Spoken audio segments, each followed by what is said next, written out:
आम व्यस्तबहुल जीवन को चलचंचल करिथाए पर्वपर्वाणी। एही दिन रे आमे कर्म जंजाल भितर बाहरी निज पई समय बाहर करिथाउ।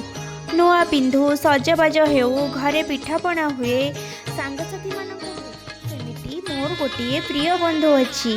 से हेउची नीलाचल निवासी कोटि कैबल्यनाथ मो कालिया शांत। तापाई मु गोटे वस्त्र बनेबाकू चाहुथिली। एमिति के कपड़ा किणी मध्य रखिथिली। कार्य व्यस्तता भितरे समय अभावरु बनै पारु नथिली।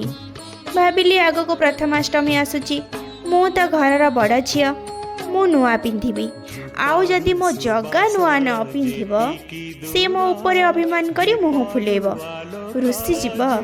सेथिपाई त जेते काम थिले भी समय बाहर करी मु ता पई वस्त्र बनै देली। आउ आजी ताको आगे पिंधे दे आसिली, तापरे जाइकी मु पिंधिली। आपण मानंको प्रथमाष्टमी रे अनेक अनेक शुभेच्छा और शुभकामना।